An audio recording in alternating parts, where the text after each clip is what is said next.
My name is Josef Gottfried, and I'm going to be discussing my findings on the research that I've done for my paper. The topic was, what are the ethical and separately the legal limitations or restrictions on the objection by religious organizations that refuse to provide contraception to employees that are insured by them.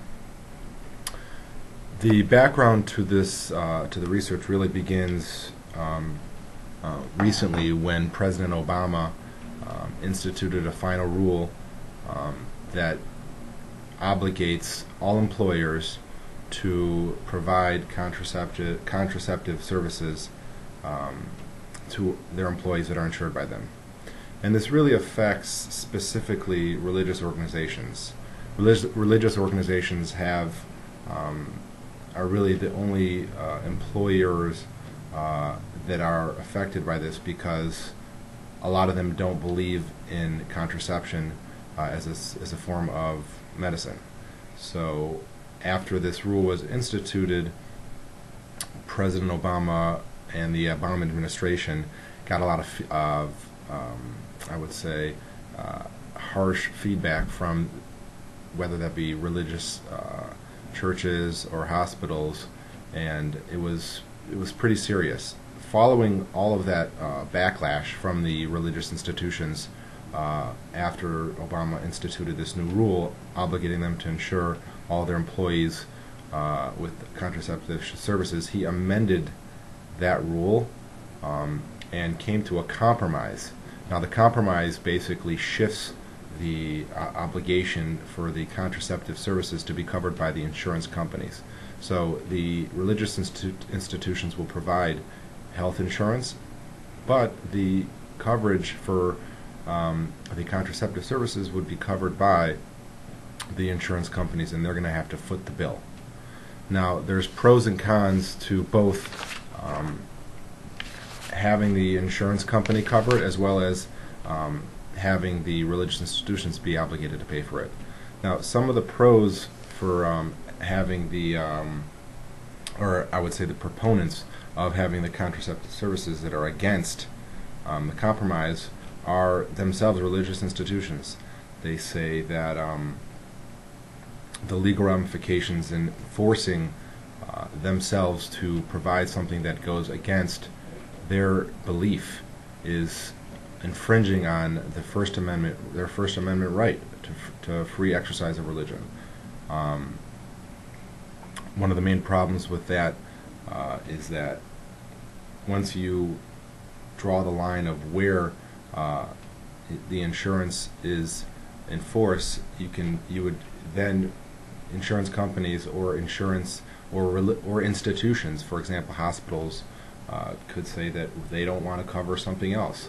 So forcing the religious institutions as well as hospitals or anyone else to provide that is in itself infringement on their First Amendment right. Another thing they say is that government intrusion into religious institutions is not right. The government should not have a hand in religious beliefs and religious institutions and what they do. And by having the Obama administration tell them that they have to provide the contraceptive services, then that causes a major problem for them. So the transfer of the compromise that the health insurance companies have to provide the coverage was helpful, and it did appease a lot of them. They also say that the reduction, there would be a reduction in health insurance policy costs. For example, that when the insurance companies have that contraceptive services provided to the employees, it reduces insurance costs in other areas. There would be less unplanned pregnancies, which could in turn also lead to unhealthy pregnancies and so on and so forth, which in the overall does reduce, according to them, insurance costs. Now, the arguments for the objectors that were against the compromise that the Obama administration instituted was the cost to the insurance companies is huge. There was a stat that said that there was just Blue Cross in themselves had about just under $3 billion in costs specifically related to contraceptive services. So there really aren't that many specific hard numbers related to the transfer to the insurance companies of the obligation to cover the contraceptive services, but they believe that in the overall sense of things, their insurance costs will rise significantly, and that they will pass those costs over to the insured. And then our rates, not only specifically the ones employed by the religious institutions, but everyone feels the effect of higher insurance rates.